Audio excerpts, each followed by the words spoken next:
At Parker, our purpose is simple. We want to make the world a better place by working more efficiently, by using more sustainable practices, by developing better technologies. We keep moving forward. With each new idea, innovation, and partnership, we're one step closer to fulfilling our purpose every single day. To find out more, visit parker.com/purpose. Parker, engineering your success. What's the easiest choice you can make? Window instead of middle seat? Picking a vendor who sends a great gift basket? Outsourcing business tasks you hate? What about selling with Shopify?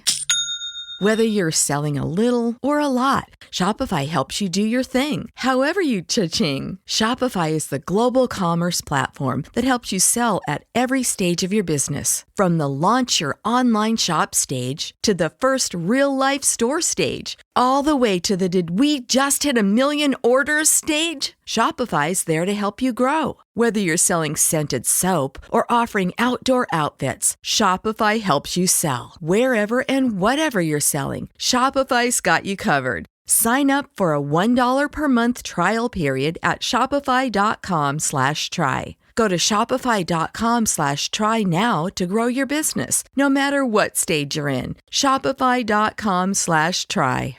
Hashtag no music, no intro. Another episode of Hashtag Saints Tour podcast. This is it. This is Ryan and my Super Bowl. Like, don't care about the Saints. I don't know how we pulled this off.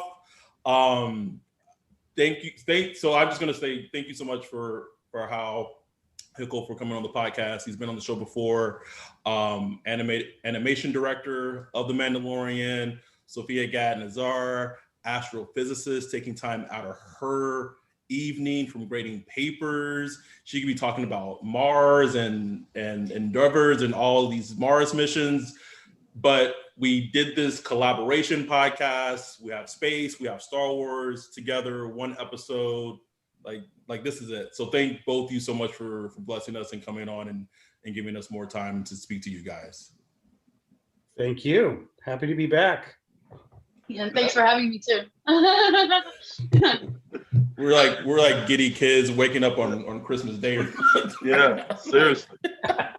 I'm wearing my little Ahsoka, my little Hello Kitty Ahsoka shirt that me and my daughter have matching shirts. Oh, that's so cute. So I guess I'll start off. We had Hal on. Feels like it was forever ago, but a couple of months ago. We couldn't go into super detail about season 2, as season 2 had just ended like a week after we had gotten Hal on. But now you can kind of talk about everything in regards to season 1 and season 2. So I'm just gonna start off. What was the moment for you, like in season 2, that holds like a special place in your heart and the work that you do? Oh God, there was a bunch of great stuff we did this year that I was really excited about. The beginning of the season, the Dragon was really a lot of fun to do and a lot of work. And then at the end of the season, the whole little, the final scene with Luke and Baby Yoda was great and hard to get right. Yeah, I know. You're gonna tear up already. She's ready. All right. Those were great. And then in between there was all kinds of fun stuff. We got to fly the Slave One around and do Dark Troopers and a couple of great chases. One in the canyon on Navarro, and then the Juggernaut chase with Mayfeld and everyone in the next to last episode. So I don't know. There was just tons of great stuff this season to take a crack at. It's really good. Yeah, it was quite amazing, and just after seeing the whole season and the way it ended and everything, it was just like they really did it. Like they finally, I'm not going to say finally, but they really figured out how to bring Star Wars into 2021 and create new fans. You have people, my coworker, he had never watched any Star Wars anything.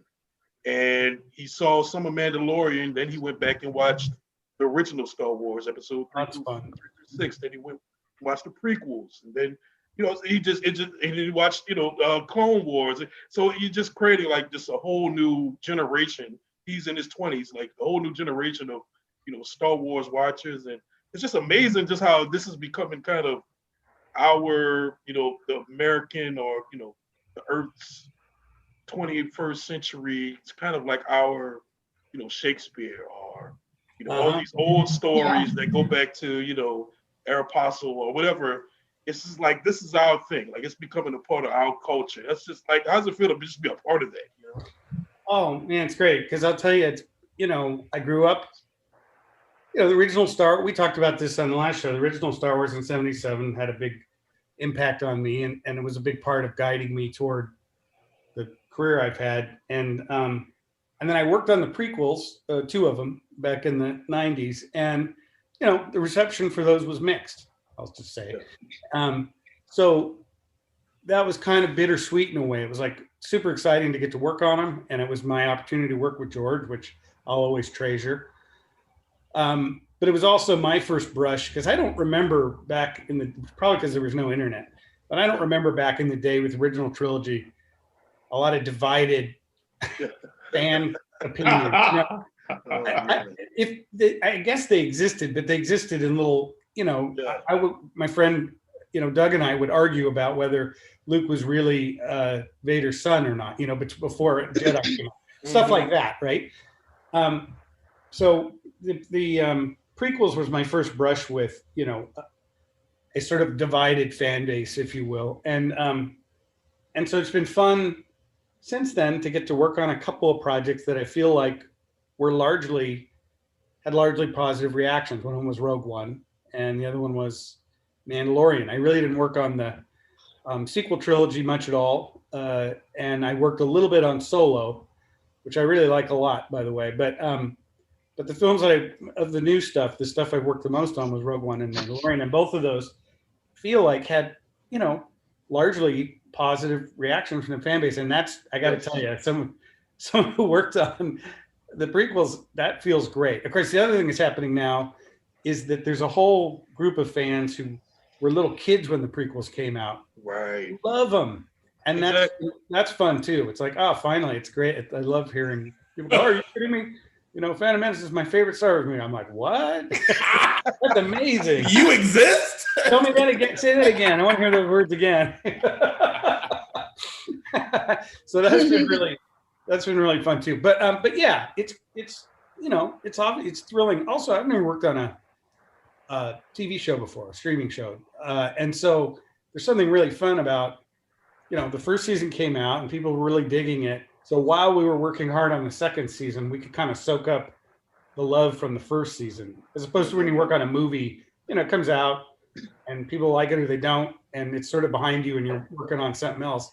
Right. It's kind of fun to still be making the same thing, working on the same project, the next season of it, but the same project, while people were still, all jazzed about the stuff you've just done with the first season. So that's really fun, I gotta say.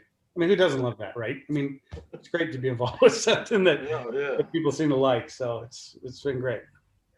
Sophia, being an astrophysicist, obviously you have a love of space, you have a love of Star Wars. Is it hard for you when you're watching Star Wars, or it's Mandalorian or any of the films, to like just cut off the astrophysicists, and just enjoy, being in a galaxy that isn't like, isn't a real one, or that we know isn't a real one? But like, is it hard for you to kind of distinguish between the two?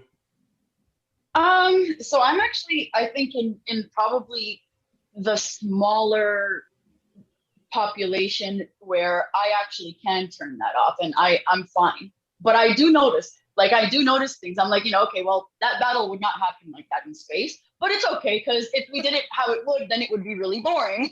And so I did science advising for the 12 Monkeys TV series. And that one was also kind of like, some people couldn't really brag.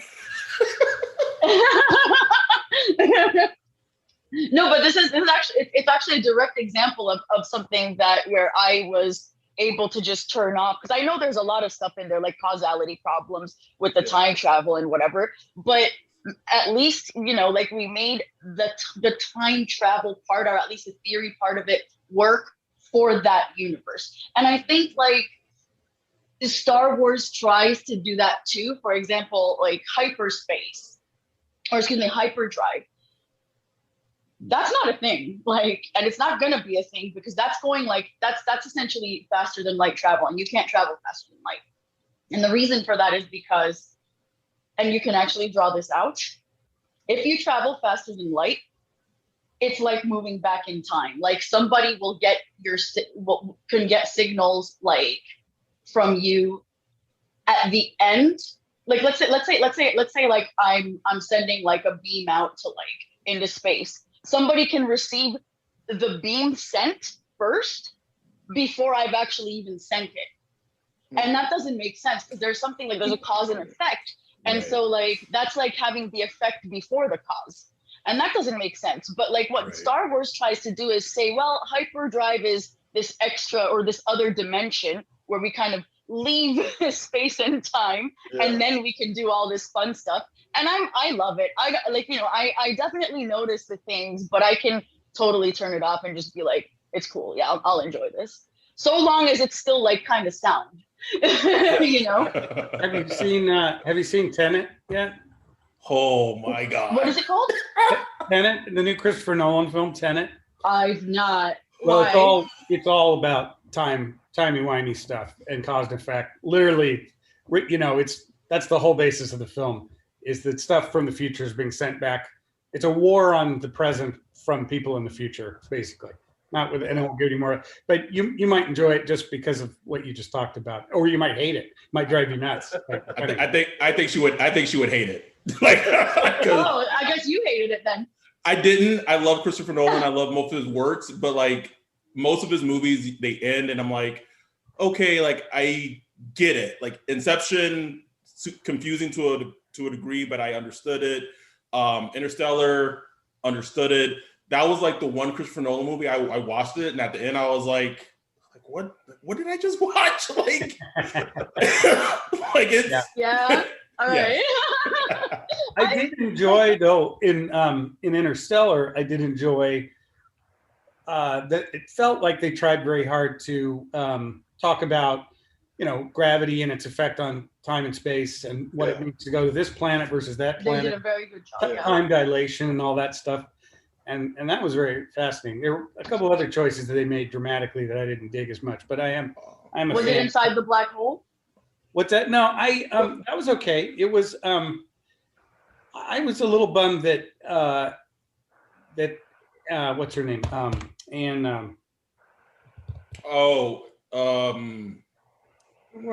They had one woman aboard, basically. Anne Hathaway. Anne Hathaway. Yes. It's her character who ends up talking about love as being transcending. I knew what annoyed Hal before he even said it. And love transcends time and space. Yeah, I mean, the idea of that is okay. It's just I felt like when putting it in her, coming from her character, it troubled me a little bit. You get because she was like super scientific. Yes. And so that bummed me out a little bit, that she was making a decision for that reason rather than really from a scientific standpoint. Sticking to the science. Like in the larger scope of the film, love's an important part of it. It's how it's how George Clooney's Matthew McConaughey. I don't know where I got George Clooney's not even in it. Oh, he was just in. I think you were thinking of like Midnight Sky. Midnight Sky. But another father-daughter science fiction, whatever. Anyways, but Matthew McConaughey, it's how he's able to bridge. I was fine with that. That gets very, you're inside a black hole. I don't know what that's going to be like. In fact, I like the visualization of the Tesseract and the slices of time. I just thought it was beautiful to look at and easy to understand, which was cool. But it was more of just that one little moment with Anne Hathaway. It's kind of like, really, does it have to be her that's making this decision on those? Anyways, whatever. I feel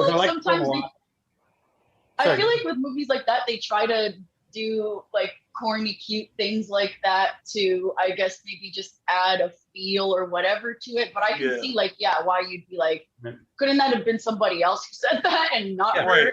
Because Yeah, because she was like hardcore science, and it kind of felt like they kind of picked the woman. So let's have the woman feel like that. When it really would have made sense to have like Matthew McConaughey's character with the fatherhood thing with his daughter Murph and all that stuff. Right. That would have been. But like, look, Christopher Nolan, he knows what he's doing. So I'm not about to sit here I hear you. judge Christopher Nolan. You know. And Star Wars, you know, I mean, George always intended it. I mean, he wanted to make Flash Gordon. He wanted to literally remake Flash Gordon, but he couldn't get the rights. So he decided to write his own. And, you know, it's not really science fiction. It's, you know, I guess people call it space opera, but Yeah. so they have sound in space and nobody talks very much about science. You know, it's not like, and we've had conversations about this making Mandalorian, where we're trying to solve a problem where there's some exposition that needs to be given by a character. If it sounds too sciencey, you know, almost somebody in the room is going to say, that's too Star Trek. That's Star Trek. That's not Star Wars. Right. Because Star Trek, they'll get into, you know, we have to slingshot around the sun and do this and that. And it'll send us back in time and whatever. But even if it's complete nonsense, they'll try to sound very sciencey about it. Star Wars, nah. The most sciencey you'll get is the hyperdrive isn't working and Han will bang on the dashboard. And I love that. I love that because I'm a huge Star Trek fan and a huge Star Wars fan. Yep. I love what Star Trek does. Like they literally like try to take science out from what's actually going on and try to introduce it. But I love how Star Wars is just like you know, what was the name of Mando's the Razor Crest? Like it's just like a hoopty. It's basically a hoopty. You know, it's just taped up and you got rope everywhere. And it's just it is literally driving faster than the speed of light across the galaxy. And it's like, what? It makes no sense, but I love it. I just love that they just make this technology like just so available. So it's just like, okay, whatever. Okay, you can travel across the galaxy. Big deal. Like, you know, like who can? Let's just head over, you know, like, yeah. Go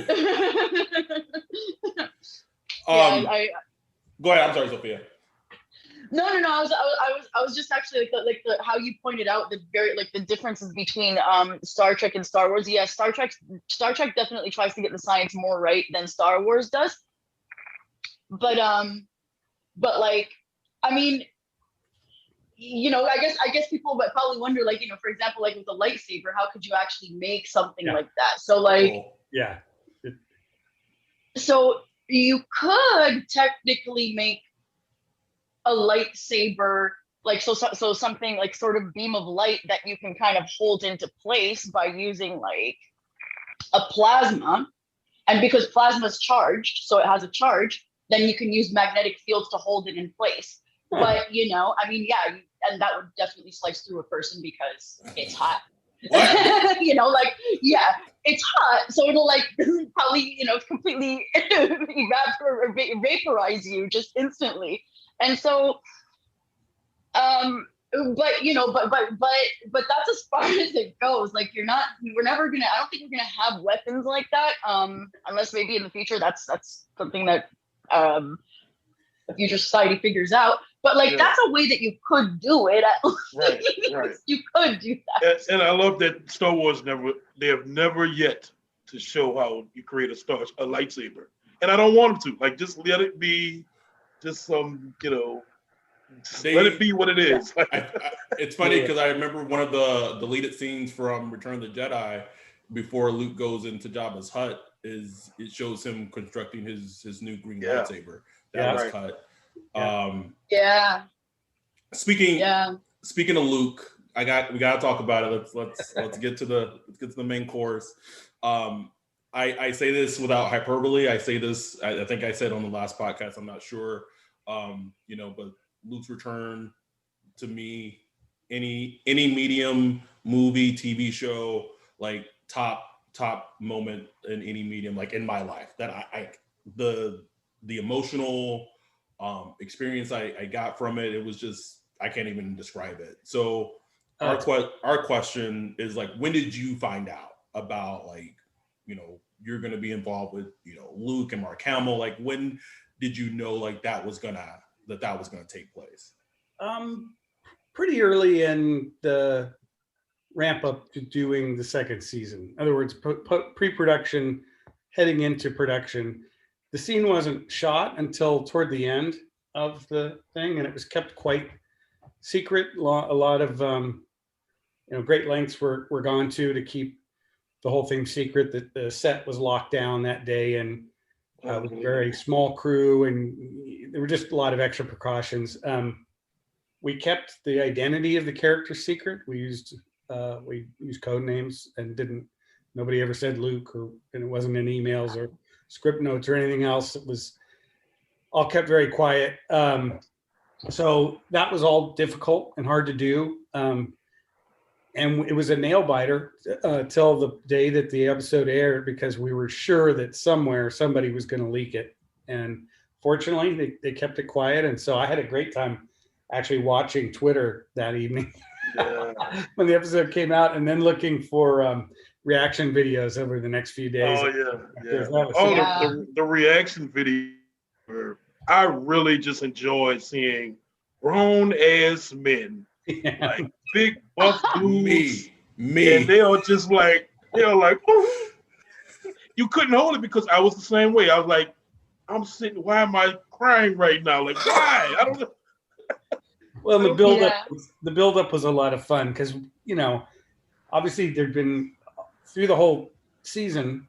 There's this idea that Mando's looking for a Jedi to train Grogu. So but then he meets a Jedi in the middle of the season, Dave's episode where he meets Ahsoka, and then she says, "I can't train him. You got to go this other place." Yeah. And so then everyone's wondering after that point, who's it going to be? Is he going to meet another Jedi? Blah, blah, blah. So you get to that final episode, and everyone's still got that in the back of their mind, like, how are they going to get out of this? A, and B, who's it going to be? Who's going to show up? And this X-Wing comes through, and people are like, whoa. And then you see a dude in Jedi robes, like, we don't know what the dude. We see a person in Jedi robes. Then lightsaber, but it's black and white security camera. So it's like, okay. Then color shot, green lightsaber. People are like, oh, okay. Then you see a glimpse of a black glove. And then, so it's just great flipping over the cards, just like a little bit at a time. Peyton Reed did the episode, and he and John worked really hard, and Dave as well, worked really hard on constructing that and figuring out, when to parcel out the information and not tip your hand too quickly. And, so it's fun. And then, that day that they shot the scene, Mark was there and super involved in the whole process and the performance and everything. And that for me was, that was a total high point for me. And, previous geek out inner child moments were like, there was a day on Rogue One where there's a cameo, C-3PO's in Rogue One for about 5.5 seconds. And the day they shot that little cameo with him and R2, I happened to be there in England that day when they were shooting that scene. And so that was just like, oh my God, it's Anthony Daniels. He's in the suit. He's playing C-3PO. I'm watching this and film this. So this was, to me, like, this was another 100 notches up even from that. It's like, oh my God, Mark, because I'd never met Mark before in my whole life. And so, getting a chance to see him, not just, see him in person, which would be exciting in any circumstance, but particularly the context of it being a Star Wars thing and a Star Wars set, and the whole deal. That was super exciting for me personally. Sophia, did you have any favorite moments that you had from season 2 that you can? Okay, I don't know if I want to call this a favorite moment, but because it was also super sad. Okay. Let's start with the favorite moment. My favorite moment was when he addresses Grogu Grogu for the first time, and he kind of just turns over, right? Yeah. Like he responds to his name, and so that was the thing that touched me a lot. So I guess maybe you all know what the saddest part is for me, which is when he left. They took him away. They took Baby Yoda away, and now I'm like. I loved watching for Baby Yoda, and I'm like, I'm gonna have to hope that he's coming back and like. No, I'll tell you what's going to happen next. No, I'm not going to tell you what's happening. I was like, what? How dropping news on the pod? Okay, all right. Shit. Spoilers for the season is not out yet. Yeah. No, yeah, but I know what you're talking about when he says Grogu and he's like, ooh, and he makes this weird, great little noise. He looks up. Oh, so good.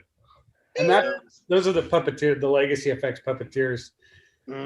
They are so brilliant. And that was them doing their thing with the puppet version of Baby Yoda. It's just that whole episode. They did some really, great work with him.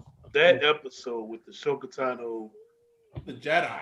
Oh my goodness! I mean, just the opening, and I watched some of the the making of that Disney puts out after the season, and how they actually had lights, fake lightsabers, obviously fake lightsabers that light up, and it just gave that beautiful effect in that dark environment and the light it puts off.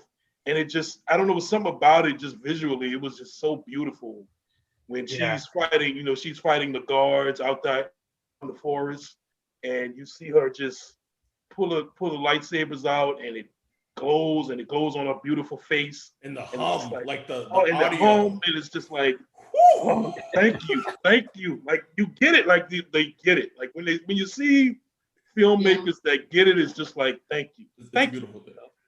Dave Filoni, I mean, he's a big Japanese cinema fan. And this was his love letter to, Kurosawa and other Japanese filmmakers. And he was so attentive to every detail, because the other thing about that episode is Dave lives up north of here. Like, I live just north of San Francisco. He lives another, 40 minutes north of me. And like Southern California, we've had some pretty devastating wildfires over the last few years, particularly the year that the Paradise Fire burned that whole town down, a bunch of other stuff. And Dave, that made a big impact on him. And so this planet that's meant to be, kind of poisoned by this, whatever this industry is that's going on there that the magistrate is running. The visual for that, of those sort of forests with the trees are all bare and the ground looks kind of blackened and there's that ashy smoke in the air. That all came from the, stuff he'd seen. Wow. After the fires, and that's why he wanted that to look that way. And it's just so beautiful. Like, he was so specific about, okay, if there's a tree that's prominent in a shot, he would be super specific about the shape of the branches and everything. So he comes from animation, and so he's boarded his whole episode, and he's done drawings of, every shot and every composition, and so it was super fun to work with him on that, because he was just so, he had such a vision for it, like from beginning to end, and so it was great, good fun. That's so cool to hear that. That's like the story behind it too. Wow. Yeah. There's also like another thing that I don't know if you guys I don't know how this affected you guys, but I really like the dynamic of like them introducing the fact that, well, no, not all Mandalorians have to wear their masks all the time. Those are fanatics. It's kind of like, they introduce kind of this almost humanity into it, where you do see that in reality. Like, that's probably what would happen with human beings if we split apart, for example. Yeah, that was a nice layer on their whole society. And it's like, oh, they're not all the same. They've got, some of them can take their helmets off, and some of them can't. I think that was cool. Right, yeah. Some of our extremists, some are, some kind of want to, I mean, just like any society, and especially if you're talking about a society that, takes over, a few planets, of course, kind of different cultures. So it's like, that makes total sense. It was like, but I love that they introduced that, because I saw a lot of questions after the episode. It was like, wait, but then people are like, oh, so I got to go watch Clone Wars now, and it's like, sure do. I also really liked Frog Lady. That was a character, when she that was a character that I think was made in season 1, in glimpse, just briefly, and maybe in the pub in the very first episode, or I don't know, somewhere along the way, or maybe on Tatooine. I think it was episode 5 in season 1, somewhere in there. and they liked her, and they're like, let's bring her back and make a little storyline with her. And I just dug her so much. Misty Rosas is the actress who played Quill in season 1, and she plays Frog Lady in season 2. And she's just so talented. Like, she can get in that suit, and she can't see very well out of the suit, Yeah. But she just somehow brings it to life. Like, she brought so much charming character to it. So she anyway, was so good. Like, how do you even do that? It was like she was so good, and you really felt for her, especially the next episode when he got to the planet and she finally met up with her baby daddy, I guess. Husband. The husband. Look, man, when Baby Yoda started to eat those eggs, I was like, that was the first time when I was like, no, Baby Yoda, you can't do that. And I felt like, it was the first time that I felt anything sort of like to Baby Yoda. Oh, yeah. Is he going to the dark side? I'm like, slipping him up. Right? And then he's like, the one time where he snuck the egg kind of over, and then she's like, no, you can't do that. and then he takes him back to them to babysit, and he's like, stay out of trouble. You know what I'm talking about. He's like saying that to Baby Yoda, and the frog people are like, what's that all about? Yeah. Then he sees one born, and that was John's idea of that, was that it's a growth moment for Baby Yoda. Like, he sees the little thing swim out, and I'm sure there were people watching, some folks who were like, oh, he's going to eat that. But John's idea was that he sees that and kind of, this is, can't eat that, this is a life form. This is a life form, right. Which is something little kids have to learn. They don't know. Yeah. You're really little kid. Yeah, exactly. When the little baby goldfish dies, it's like, what? It's like you're starting to figure out things. And that episode, I remember when it came out, it was, the ice spiders, and it got a lot of the hardcore Star Wars fans like, oh, this is a filler episode. I'm like, there is no such thing as a filler episode. Like, what are you talking about? This is like, bro, that episode, I was so tense, and like I felt like I was watching like the Star Wars version of like The Thing or something. Yeah, like I was stand on the table for that episode. That was like, they could make a movie just that, just with that concept. It was awesome. Like, you had the dogfight on a planet that looked like Hoth, and then the ice spiders, and that felt like a mini horror movie. I was like, you had the alien influence and all that stuff with the eggs busting open. It was, oh man, that was super fun. Yeah, we got to do a lot of fun stuff in that episode. As you mentioned, the chase up in the clouds with the X-wings, and then down into that ice trench and crashing through, and then all the ice spider stuff, and a little, even though Misty was Frog Lady 95% of the time, there's little bits where we had to animate her, like when she starts bounding along like a frog. So we, those are animated. So we had lots of fun things to do through that whole episode. And that was also Peyton Reed, who directed the final episode. He directed episode 2 as well, and he's just super fun. I hadn't gotten to work with him before, and so that was just, I don't know, it was really good fun. He did great. He did great coming from he was Ant-Man, right? Ant-Man and the Wasp. Yeah. Wow. Nice. Yeah. Is there this is for Sophia. In terms of like, do you have like a favorite Star Wars planet? Like, from an astrophysics, like a planet that you're just like, like, I mean, I know mine. Like, mine is Tatooine. Like the binary sunset, just that image, that cinematography is to me like a top 5 Star Wars like scene, and just seeing Luke looking at the binary sunset. But like, do you have like a favorite Star Wars planet that you like? That is actually my favorite Star Wars planet too. Like, Hoth is just ice. And so, but on Tatooine you get 2 suns, which is awesome. Like, in reality, I don't know how that would work, because if you have 2 orbiting suns, then you probably have mass transfer and a whole bunch of like really active flares and stuff going on there. So and then plus that would also create like a really eccentric orbit. meaning that there's going to be some points where you're really far away and you might actually freeze over and stuff. So whether it's like possible or not, it could be with certain circumstances, but I love Tatooine. Yeah. So basically, go ahead. I'm glad you mentioned that, because that was going to be my question to you. Is it even possible to have a habitable planet with two suns? Right. That's what I was going to ask. Yeah. So there are tons of planets that orbit two suns, because a lot of stars are actually binaries. So we do have planets orbiting binary stars, and so the issue then is kind of like whether its orbit is close enough that it stays warm, but far enough that it doesn't get roasted. Whether how active the two binary stars are, the binary system, how active it is, if it's really doing like a really like heavy mass transfer, and stuff like that would have to be factored in. But it would be very hard to make, I think, a habitable planet with two suns. Two moons, that's a different story. You have three even. That's cool. But two suns is a little bit more challenging. Yeah, that's crazy.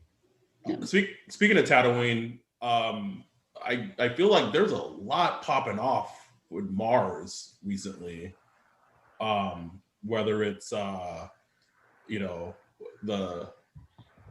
believe what the Arab Nation just did like their expedition. I know the U.S. is doing like a rover. Am I correct? I just feel like Mars is getting a lot of buzz coming up in regards to what's happening on the planet. Yeah, so we actually have 3 missions that arrived and are arriving to Mars in February.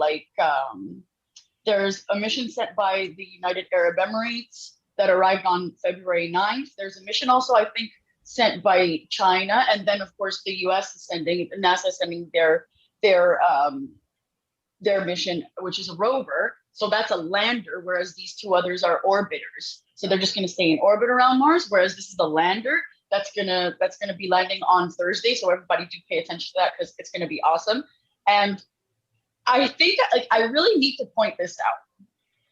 This mission, okay, is so cool. It's so much kind of gives you hope for the future, because what this mission is doing, of course, yes, it's studying microbial life, trying to see more about how possible it was that life had Mars on it in the past.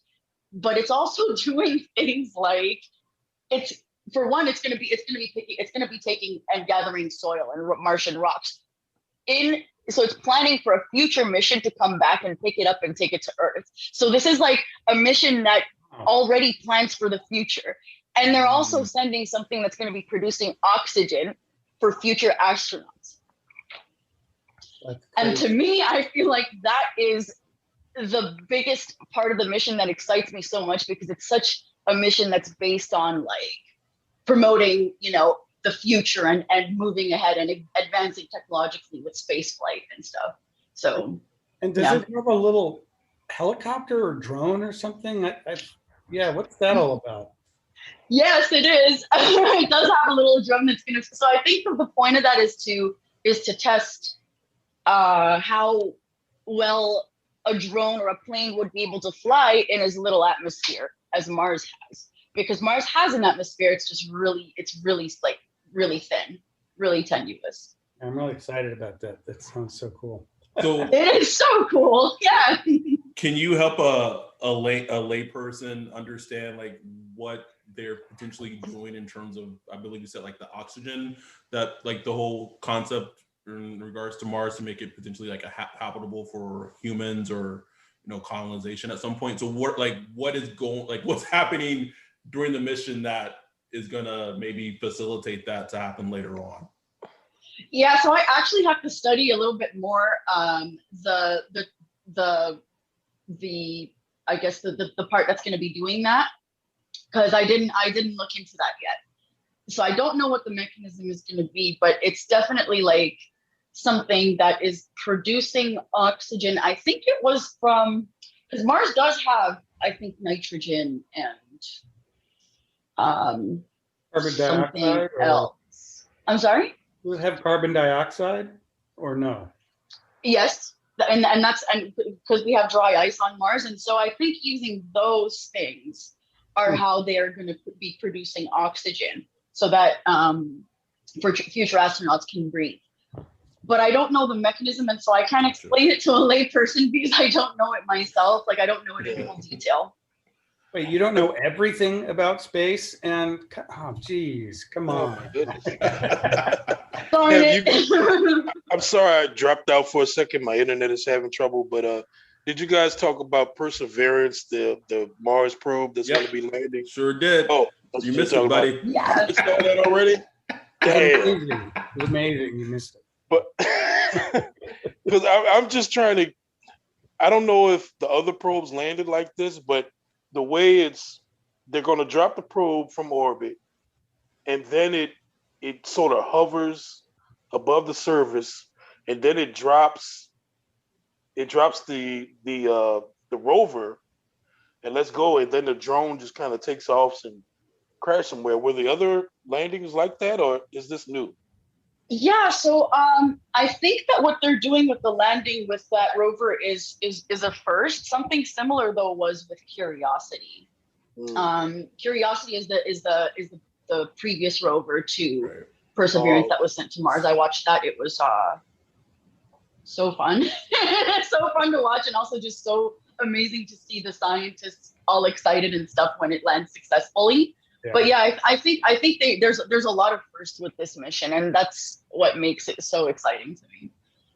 And there was some beautiful video from the Chinese orbiter. Oh, beautiful! Just amazing. Yeah, coming into view and oof.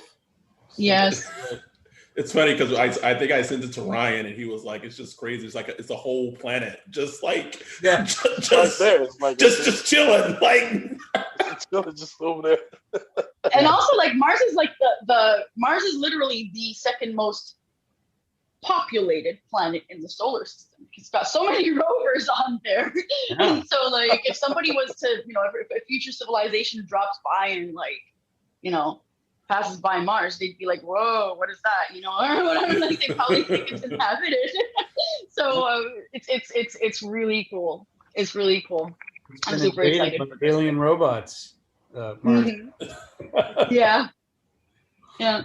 I promised my daughter I would ask this question to Hal, and I think I know the answer to it. But her favorite character, I think in Star Wars in total is Ahsoka. She loves Ahsoka so much, and she was just like, how did he help bring her to life? And I was like, well, a lot of that was probably Dave, and I can imagine he was very instrumental in all the makeup and everything. But if you could just talk about anything that you did in bringing the kind of Ahsoka character to live action for the first time. Yeah. In my end of the work, my participation in Ahsoka, as you pointed out, is actually pretty minor. Dave obviously created the character. He's been drawing that character for years. It's obviously a big part of the animated series. And then, of course, Rosario was cast, and the makeup team went to work transforming her into Ahsoka, and costuming, and everyone else got involved. And then there was casting a stunt performer because Rosario could do a lot of it, but she couldn't do every bit of the fighting stuff and flipping and that kind of thing. And we always try to do as much of that for real as we can. We try to have stunt people who can do flips and things. And then if they need to do Jedi flips where they're really jumping high in the air, hopefully we can do that on a wire pull kind of thing. And then occasionally we have to get involved on my end of things with, digital stunt doubles, basically. And so we had a tiny bit of that. We had a few shots of where Ahsoka has to jump, all the way up onto rooftops or all the way over a tree branch, where parts of that are our digital version of Ahsoka. And hopefully folks don't notice when we switch from one to the other.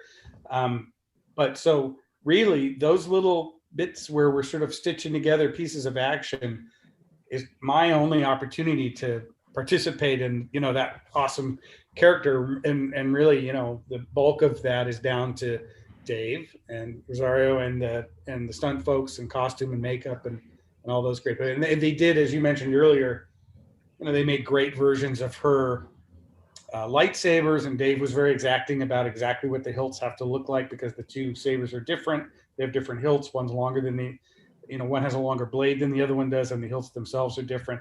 And Dave was just like super specific about all that. I love it. And it's funny because when we were shooting the scene in the final episode when Mando was fighting Moff Gideon, Giancarlo was really into that fighting. Giancarlo Esposito, and he was super into it, and he kept breaking his lightsabers because he was really going at it. And so they had to actually go and get one of like the extra Ahsoka lightsabers and give it to him because he'd broken the other ones, and then we had to digitally fix the hilt to be the right hilt so people wouldn't because Ahsoka's hilts were so distinctive. But yeah, anyway, sorry, I got off the track there, but. I mean, you've worked with Jon Favreau for a while. You worked with him with Iron Man, and you've been with Mandalorian. What is it about him that kind of makes him special? Because I just feel like he gets it. Like whether it's Iron Man or Star Wars or whatever, you feel like he gets it. He was able to balance the whole fandom thing and the storytelling that really makes it everything worth it. Yeah, I mean he brings a great set of skills to stuff like Iron Man or Star Wars. And what I mean by that is stuff that's in some ways driven by spectacle and special effects and all that sometimes doesn't get as much attention to character and humor and things like that. Whether talking about movies generally, not just Star Wars or Marvel films, but just generally.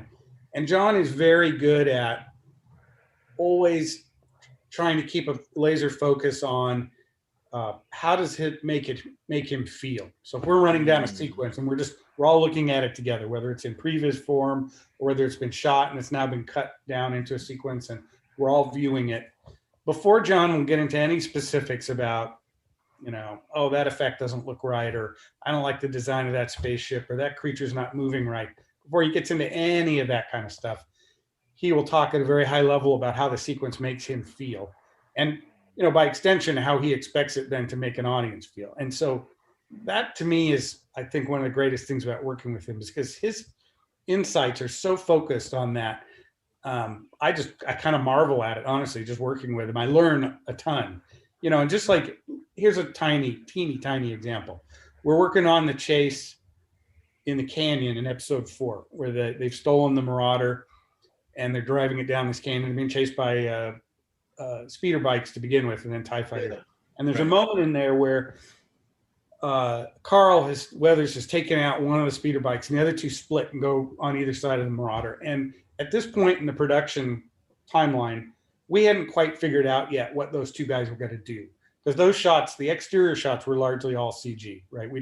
This wasn't dependent on what had been shot. We were doing these in CG. And so we're discussing all kinds of different things that could happen, right, with the action and what's going on.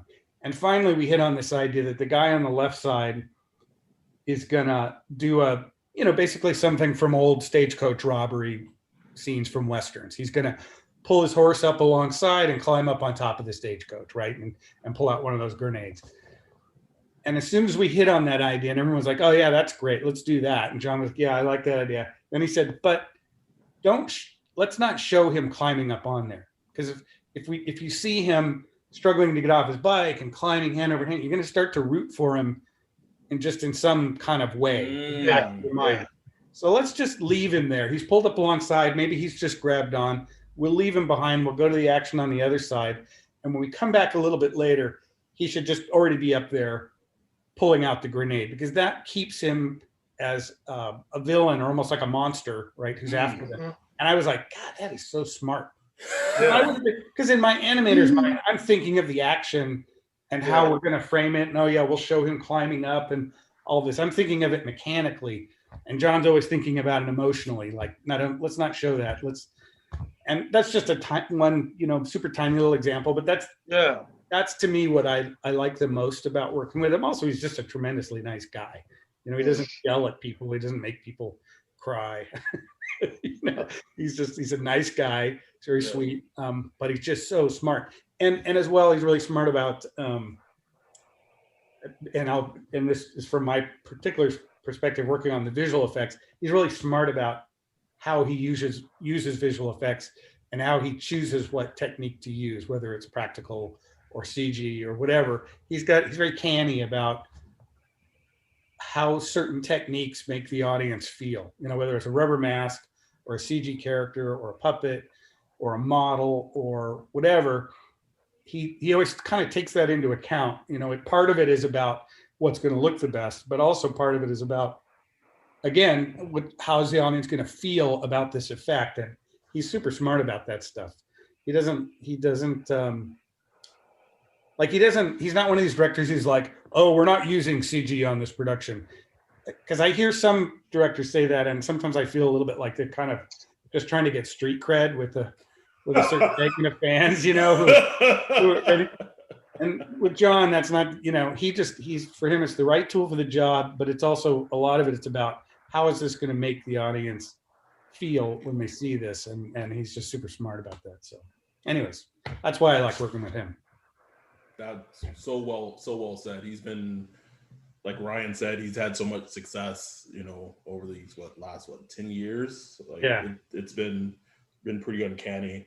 I know you can't say anything regarding anything in the future, but I want to ask Sophia, is there anything in particular you're looking forward to, or you have questions about in Mandalorian season 3, or anything that you may, that you're questioning that you want answered, as a fan?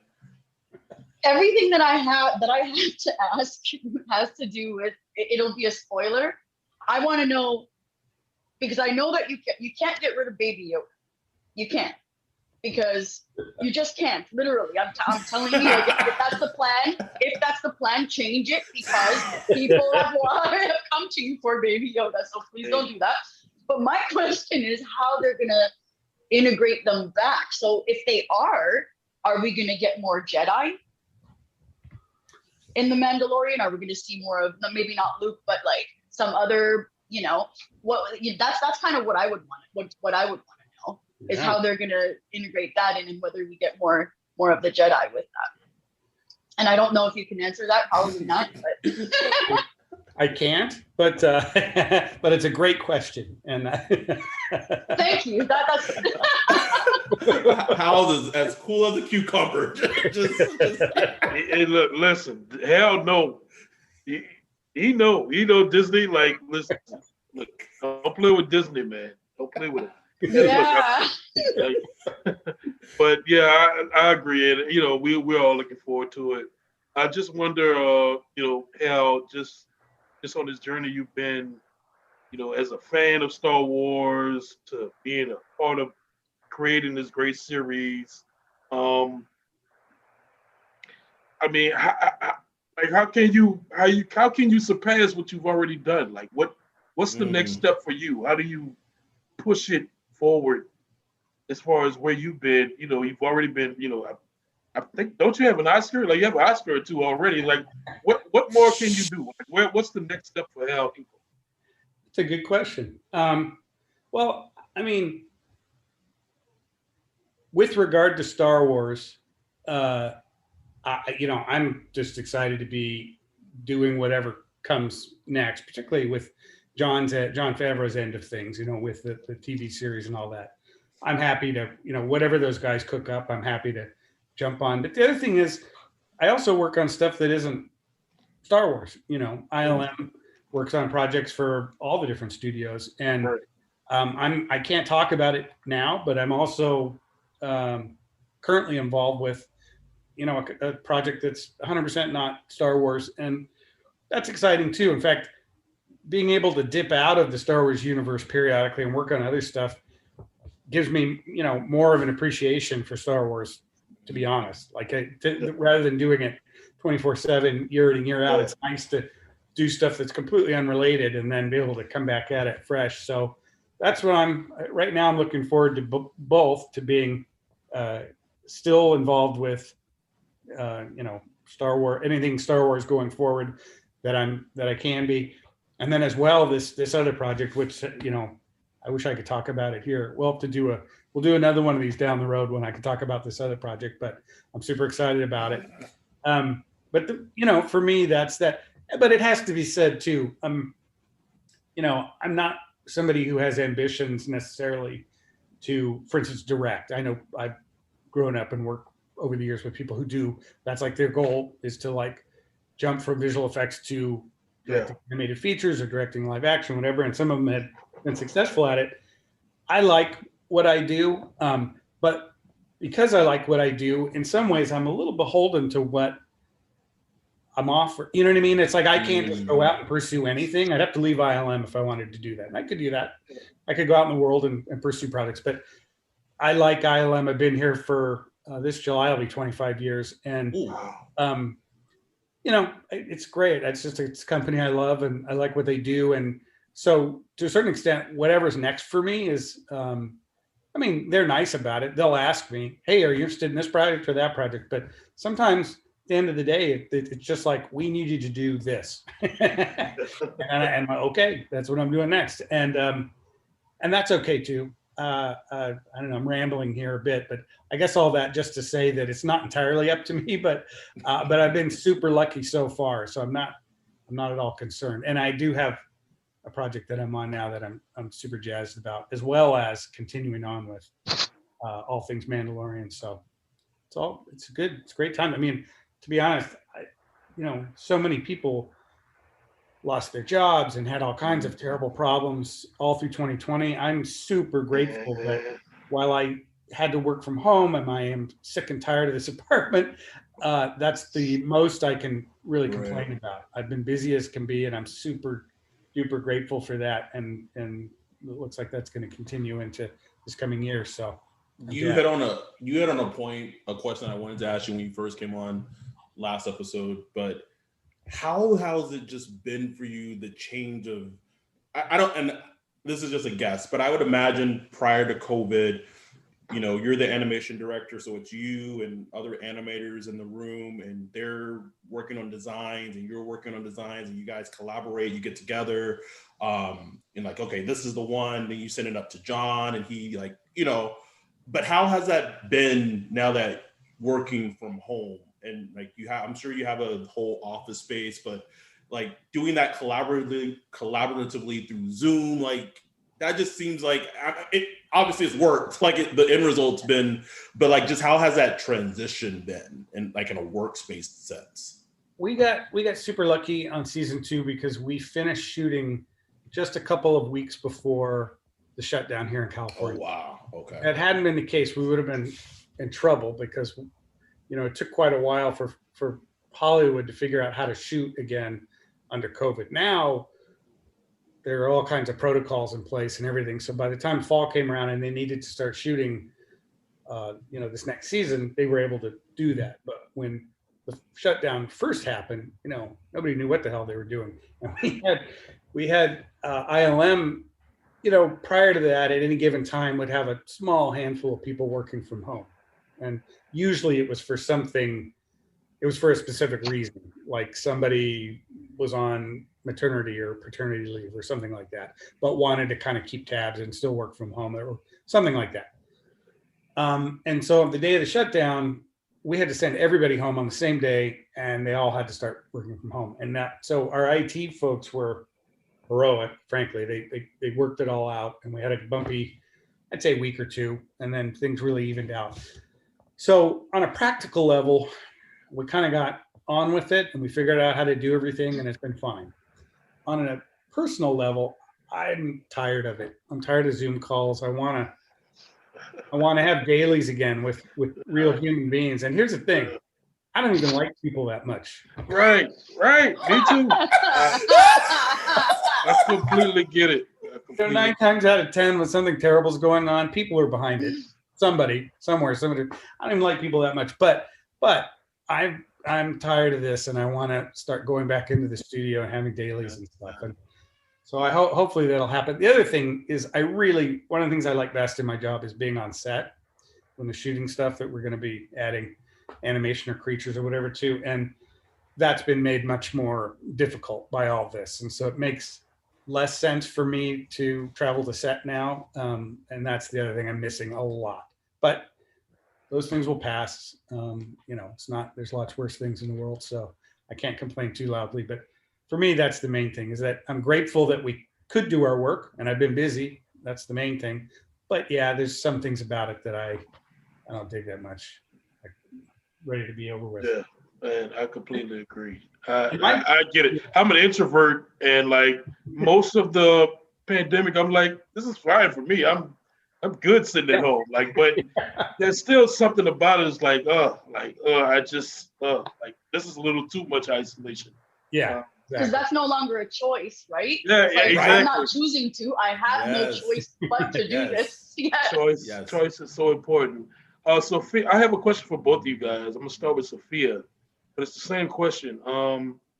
In your field, astrophysicists and in Hal's field, visual effects in Hollywood, I know there's like there's a lot of talk about diversity and inclusion, people of color, gender, LGBTQ, everything. Yeah, it's a hard question to answer. It's hard to figure out like how, but like for Sophia, like, what's the outlook? You as a woman of color, how can we get more of an inclusion in that area? Because it's there's no easy way to just get into astrophysics. Like it's like it has to be something you want to do. And so, how was one that somebody that might be watching, or maybe they have a daughter that's interested in space, stuff like that, how do they get them on the track to even think about going that route? Mm-hmm. Okay, so in physics and astro, there's no doubt that there's a huge problem with diversity. You don't see that much diversity in this field at all, and that's slowly changing.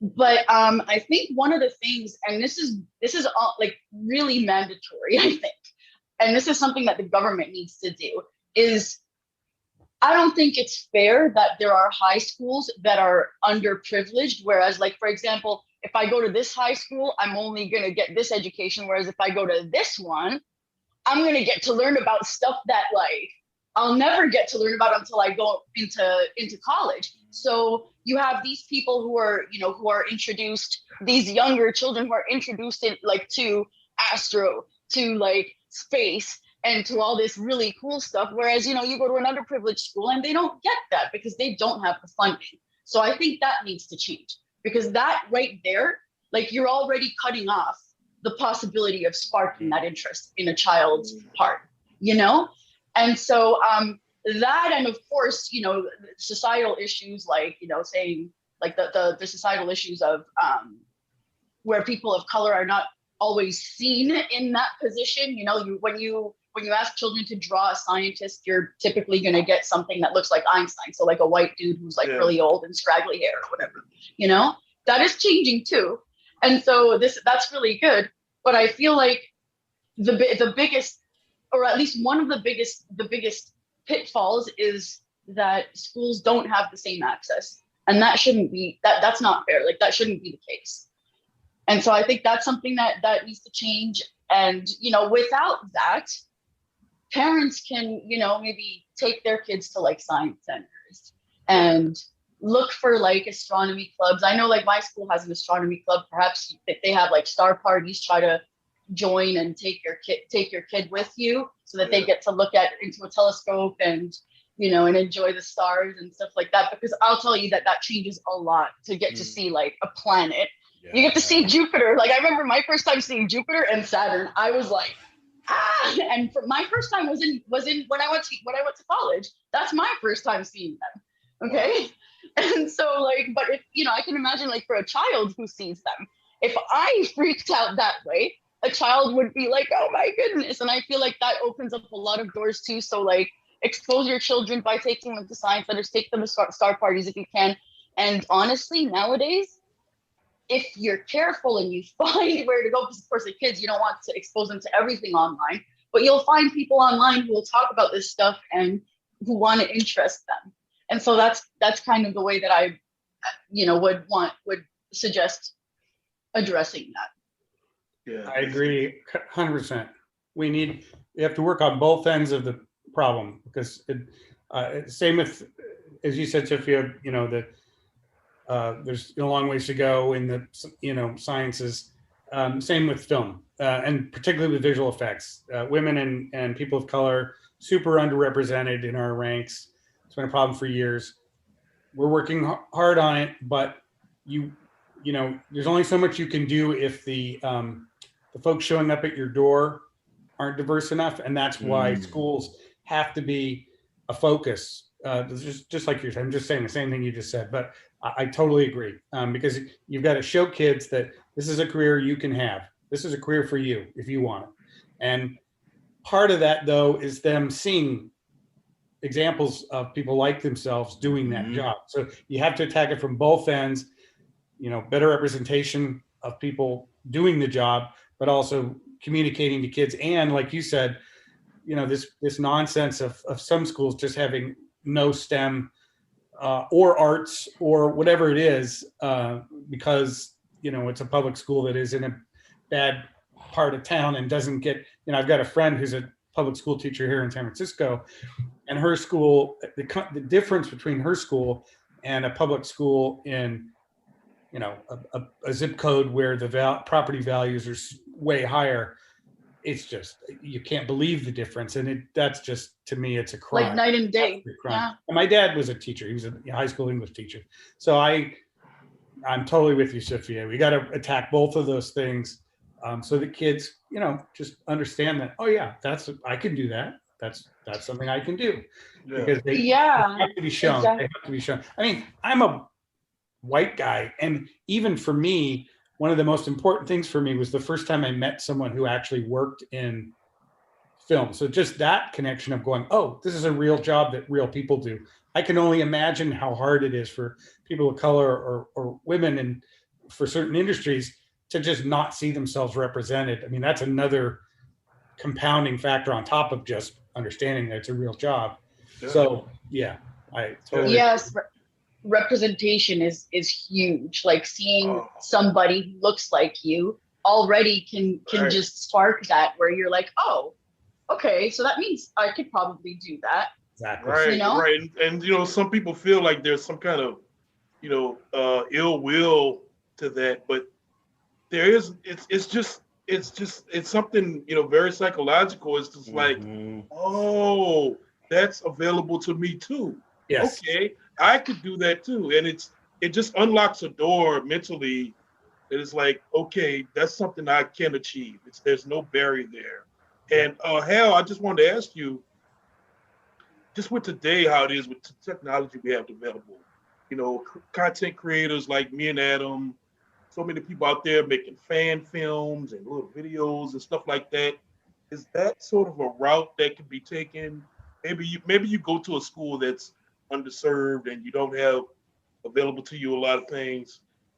Are there ways today in 2021 where young kids can go and kind of tailor their own things and try to get noticed, to maybe make it to Hollywood one day, or just create their own little content for themselves? Absolutely. I mean, there's never been a better time to make movies or do animation. When I was a kid, if you wanted to do it, you had to be able to afford a Super 8 camera and the film for it, and some lights and some other things. It was tough.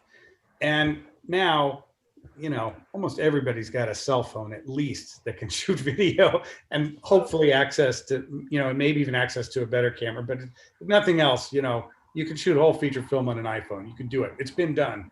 And if you're interested in visual effects and animation, there's incredible software out there now that's completely free, like Blender. Blender is a open sourced visual effects and animation software. Plus, a lot of the real-time software now, like Unity, is also being made available to people for free or very little cost. Now, I understand computers aren't free, but one way and another, hopefully people can get some access to computers at, at school or wherever. But it just to say that, the equipment and software side of it the bar has never been lower in terms of getting into that. And then in terms of just learning things, there's so much information for free on the internet. Tutorials about staging scenes with actors, tutorials about shooting movies, about, storyboarding, about animating, about, you name it, there's information out there. Whereas when I was a kid, there's no internet. I was like scouring the bookstores for magazine articles or books, if I could afford them, about whatever, animation or filmmaking, whatever. And now it's crazy, all the stuff that's out there completely for free. If people have access and can afford to go to an art school, I encourage that, because it puts you in a community of people who are kind of like-minded and pursuing the same things. But if you can't afford it, there are other paths. I went to Cal Arts. I loved Cal Arts, but I only went for 1 year because I got terrified of the cost of the tuition at the end of that first year. So I left, and I found my way in other way. And today there are even more paths. There are great online schools for animating. There's so many different ways to skin a cat now that I think it's wonderful. And of course, if you strip it all down, where it's like, let's just say some kid really wants to make movies, but they don't even have a cell phone. Well, pick up a pencil and start writing your ideas down. That's at the very least you can do that. And I know that may sound a little trite, and obviously a person who's that poor has got a lot of barriers and a lot of problems in front of them. But I would just say to them, at the very least, start writing your ideas down. Do thumbnail storyboards with stick figures if you have to, but at least be thinking about what you want to make until you can make it. Don't let those barriers stop you from doing anything at all. Is the main thing. But there's so much stuff out there now that people can access. That I'm just thrilled. I wanted to do so much as a kid with my Super 8 camera, and I couldn't do any of it. Like I couldn't do blue screen shots and all the kind of special effects stuff I wanted to do. Yeah. And so I would make do with like really crude representations of it. And I look at fan films now and I'm like, holy crap, look at that. That's full on, like all visual effects. It's amazing. I don't know if you've ever seen it, the Darth Maul fan video that came out years ago now, where he's like training on a planet and a whole bunch of Jedi from like a temple come to like hunt him down. Like, I haven't seen it. It sounds great. It's insane. Like it's so good. I wanted to give shout out to Sophia. I know she was featured for, I believe it was like a Women's Day last week, International Women's Day. In terms of, you were featured like on a panel of women, and in terms of like, that, yep. What Ryan and I think of you in terms of what you're doing in the field of astrophysicists, being a woman of color, and your excitement. And so when I said that this is, Ryan, me and Ryan Super Bowl, like I 100% meant that. Like there's no hyperbole, when we said that whatsoever. Is there anything happening in space besides everything that's popping off in Mars that we should, be aware of, be on the lookout for? Okay, first of all, I have to say thank you for that, because that was super, super nice of you. So thanks. I really appreciate that. So what do I have to look for or what to look forward to in space? Like, what do we not look forward to in space? There's so much stuff. Can we talk about the pretty pictures of Pluto that recently came out? So you mean with New Horizons? So that was like yes. when the New Horizons, right? So that was the New Horizons flyby. It was in 2015 when it flew by Pluto, and whoa, like this planet, dwarf planet, just is spectacular. We got like moving ices on it, a heart on like come on, man. It was just it's amazing. Like and then there are these these sort of silhouettes, like when the spacecraft was already kind of moving away and off into deeper into space, where the sun was kind of covered, so it was silhouetting it, and you can see the atmosphere around it. Like Pluto has an atmosphere. Wow. Yeah. That's crazy. Yeah. Yeah. And I think didn't you recently just put out a peer-reviewed paper? That's right. Were you published? I am. Yes, I am. Finally published Shit. in an actual journal as well. Yes. Congratulations. That's great. Thank you. Thank you. And what was it on? It was dark matter. I know it's related to dark matter. Yeah, it was on dark matter, and it's this specific type. Okay, this is actually really fitting because we're talking about Star Wars and the Force. So it's actually yes. So it's actually about this type of dark matter that experiences forces that we don't understand. So we call it like a dark force. And so anytime I'm giving a talk, I always flash like Darth Vader's GIF at that point, right? Because it's a force that we don't understand. And so you can almost kind of like think that it's like the force itself. So like the force that which is why you have like the lightsaber. If you're on like, I guess the not the dark side, so you're like, you're good, then you would you need the electromagnetic force, which is with photons. So the analogous force, if it's a dark photon, would be like kind of almost like dark electromagnetic, and so maybe that's what the force is. You never know. It's not, but yeah, so it's got dark forces and stuff like that, and yeah. And we have a dark saber in Mandalorian, so there's that. Just as yes, exactly. Tie it all together. I also did want to point something out because I'm not sure if you all know about this, but you really should. Do you know that there is a moon in our solar system that looks like the Death Star? Oh yeah, I didn't know that. Tell me which one it is, because I remember seeing a picture of it. Mimas. It's Saturn's moon. Yeah. Yeah. And it looks like the Death Star. That's awesome. Yeah. It is. Yeah. Saturn has some great moons. Isn't Triton? Triton is one of Saturn's moons, right? Triton is Neptune. Oh, is it? Neptune. Oh, okay. You mean Titan? Titan? Exactly. Titan. Yeah, Titan. Yes, I love that moon. I love it. Oh my God, I know. That's where I don't know if anybody has watched Gattaca here, but that's also like, yeah. So that's kind of like based on sending people to Titan and a whole bunch of other stuff that like they live in this alpha beta society, and if you're a beta you can't do things. If you're an alpha you can do whatever you want almost. And so but Titan is the only other planet that has actual like liquid flowing. It's not water, right, but it's still liquid that flows. It's like methane, and it has this huge atmosphere. It's such an incredible moon. It is. I've watched a lot of YouTube videos on Titan, probably more than the normal person. Yes. I have this last one for how the whole process of de-aging Mark Hamill and Luke, how was that for you? What went into that? I know that Disney, like as a whole, has experience with that, mostly like in Marvel and Civil War, Galaxy or Guardians of the Galaxy 2. Right. But what kind of went into, I get it for you, like you want to make it yours. You don't want to copy what maybe some other people have done in the past. So how did you kind of personalize it for what you do in your style and your team? Yeah, I mean, that's one aspect of the work I can't get too much into nuts and bolts about, but I can talk about it. It's the hardest thing there is to do because,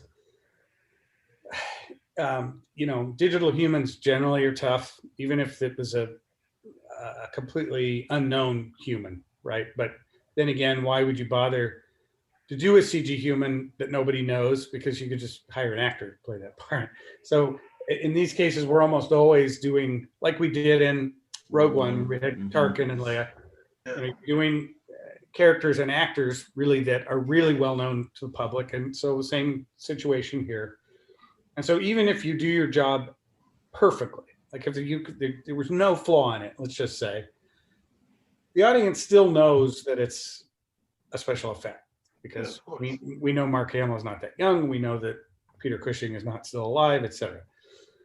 So they're going to be, it just activates a part of their brain that's sort of picking at it. So it just makes it kind of work really hard. But Peyton and John and Dave were really keen to do this and not go another route, like, for instance, recasting the part with an actor with a resemblance. And so I guess the main thing I'd say about it is, Peyton had done some work in this regard on Ant-Man with Michael Douglas, de-aging Michael Douglas. Yep, sure did. So he'd had some experience with it already. So he had a lot of ideas about how he, wanted to proceed. And so that, in a way, kind of set our path in many ways. And we, but it was just, I don't know how to say it. It's really hard work to do. I'll be honest, for me personally, it's not work I particularly enjoy doing because it's just so darn hard. And because of what I was saying, where even if you do it perfectly, you're still going to have people kind of looking at it and looking for the flaws because they can't help it, right? They know it's an effect.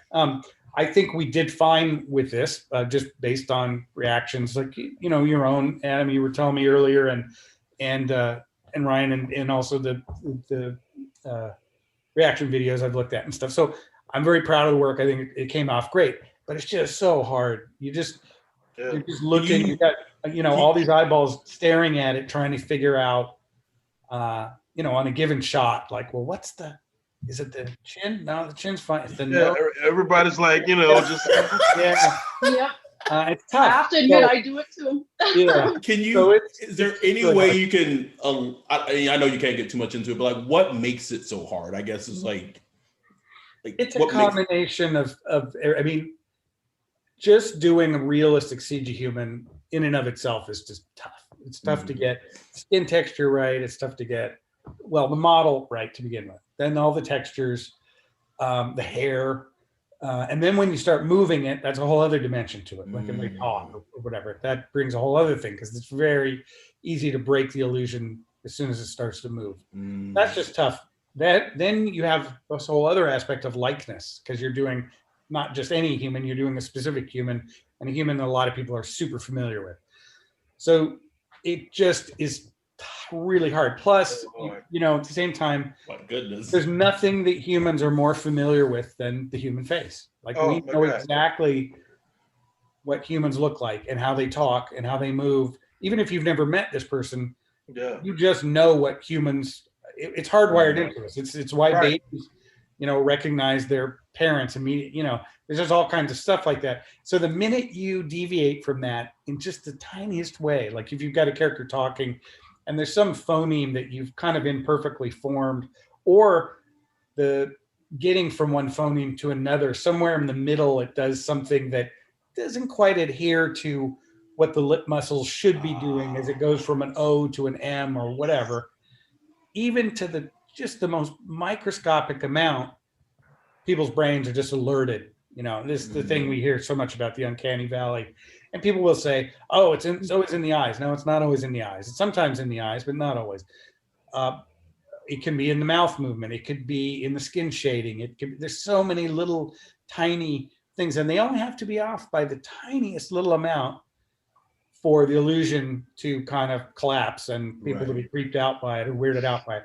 So that's why it's tough. And as I said, I've been through it a few times now, and honestly, I'd be happy if I never had to do another. Besides Mandalorian and Rogue One, have you had experience with like just the whole CGI de-aging thing, or those only two? No, those are the only two. Because we did, prior to that, Davy Jones was the closest I'd gotten. Well, no, that's not true. Davy Jones, then on Warcraft, we did these orcs that had I'd say 90% of the problems of trying to do a realistic human, but because, like with Davy Jones, because they were stylized in some way, Davy had sort of octopus skin and tentacles and things, and the orcs had these big tusks, and that gives you a little bit of a break because Right. we've never met those things in real life, and you get a little bit of a break for it. But they taught me a lot about what the issues are, so that when we got to doing, Tarkin and Leia, for instance, those things helped me, and all of us that did work on those past projects helped us to kind of do those. But we learn, and the industry itself is constantly getting better and better at these things. Like, we did Rogue One came out, and I think it was maybe 5 months later that Blade Runner 2049 came out, and the digital Rachel that they created in that for one scene in Blade Runner 2049, I thought was amazing. Like, I thought, okay, this is the new high bar. But then there's also stuff that's snuck in there that people don't even notice, like in that terrific, was it called Logan? That terrific Marvel film from a few years back. There are close-ups of Logan in the film that are digital because they had a stunt driver, for instance, there's a car chase, and there's a stunt driver, and they had the camera right there in the car on him, and they replaced his head with a digital Logan head, and I guarantee you nobody spotted that work. They just sailed right by him. Now, that's not quite as challenging as just having them there full frame talking at you, but they were still very challenging shots, and I was knocked out when I saw some making of stuff after the fact, because it sailed right by me. I had no idea. Wow. So, we're getting better and better at it, but it's still just so hard to do. Really, so hard. Don't be so hard on yourself, man. Like, they're great. They're great. Thank you. Glad. Well, like I said, I'm super proud. Like, I was pleased as punch at the reaction to the end of the season, and it's been great. So I'm happy about that. But we're and we learn too. We've got next time I have to do that kind of work, and we learned that, like, I didn't work on Irishman. That was a whole different technology. Oh man! But our studio ILM did that work, and so we've got that. We have a whole range of techniques now we can use, all the way from deep fakes, which everyone's talking about these days, to the techniques they used in the Irishman, to the techniques we used on Mandalorian. They're all a little bit different, and there's some overlap here and there, but it's great because we've got a whole range of ways to attack this kind of work and make it look as good as it can. Go ahead, Ryan. I'm sorry. No, go ahead. I was just say, like, in your feel, how, like, when you're watching a movie, it has special effects. Like, does sometimes, like, I don't know, like, just like human pettiness come out, and you're like watching something, you're just like this CGI is trash. Like, I mean, I think even I do that. So you're like, what were they? And I'm not an expert at that. Yes and no. There are times when I'll see an effect and think, oh, that didn't quite work, did it? But I'm a very mild critic because mainly because I'm so sympathetic to how hard the stuff is that I'm not a very good critic. Let me put it that way. Because if I was really just cold-hearted about it, I could be a lot more cutting and like, okay, that was trash. That was terrible. Whereas I'm more like, well, I see what they were going for. It was a near miss, but I get what they were after. That that's very challenging. So I'm a little nicer about it than maybe I should be. Yeah. That's very challenging. I could have done it better. In other words.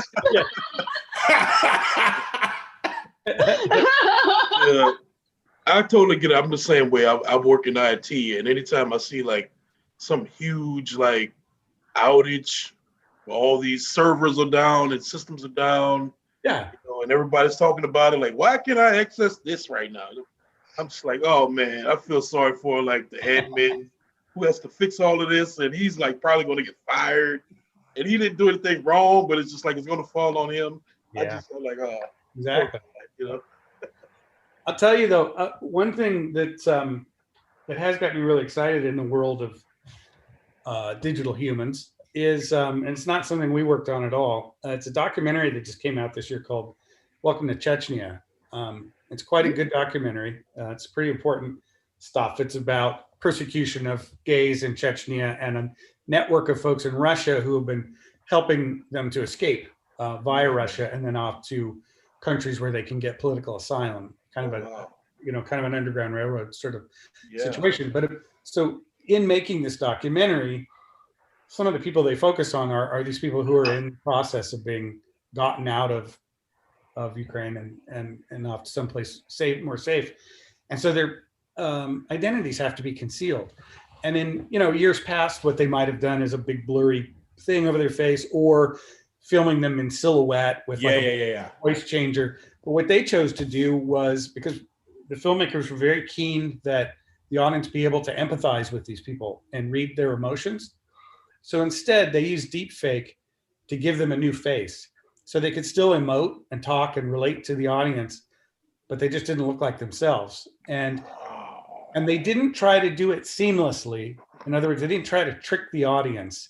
You're told up front that this is what they're doing. And so you can sometimes see a little bit of a blurry edge or something. And that's intentional, because they're making, remember, a documentary, not a piece of fiction. And so they wanted to keep their sort of journalistic integrity intact by saying, look, we're not trying to trick you. We're just trying to make these people safe, but at the same time allow them to connect with you on a human level. Really brilliant work. I was super impressed and moved by it. And then they also had people dub their voices, so they're like speaking Russian, so they had a Russian speaking person dub the voice instead of using like one of those weird like voice changes. Because again, they wanted a real human connection. And I was so impressed by it, and I was excited because I was like, finally, this is an important and interesting use of this technology. And so, it's really, really impressed me. Wow, that's awesome. Ryan, do you have anything else for? No. Or I guess No. I think we covered it all. This has truly been a dream come true for Ryan and I. I know it's barely 2021, but this is a highlight of 2021. I know that both Hal and Sophia are going to be crazy busy. We got to get Sophia back to grading papers. Sorry. But to Sophia and Hal, thank you guys so much for coming on and taking time and spending like an hour and a half with us, just talking and having a conversation. It's been amazing. I had a ball. Thanks so much. Yeah, I enjoyed it a lot too. Thanks for having me. Great to meet you, Sophia. It was really nice to meet you as well, Hal. Yeah, it's great bringing you all together for some reason. It's like, it makes sense. It doesn't make sense, but still does. It actually makes a lot of sense. Science, like a lot of people in science are into science fiction, right? And so it's just I think it's a great melding. You get to talk about all the where things go wrong and where they're right and how they can be right.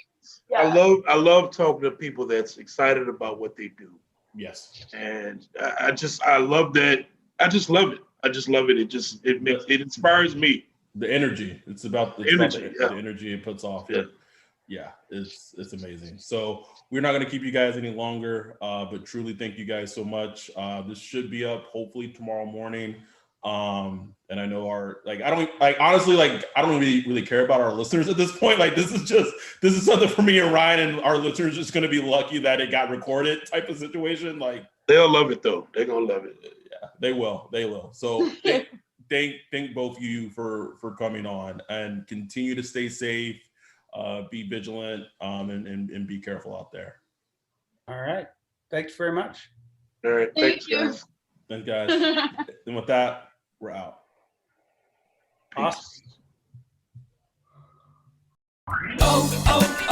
O'Reilly. Check engine light on? Take the guesswork out of your check engine light with O'Reilly Veriscan. It's free and provides a report with solutions based on over 650 million vehicle scans verified by ASE certified master technicians. And if you need help, we can recommend a shop for you. Ask for O'Reilly Veriscan today. O'Reilly Auto Parts.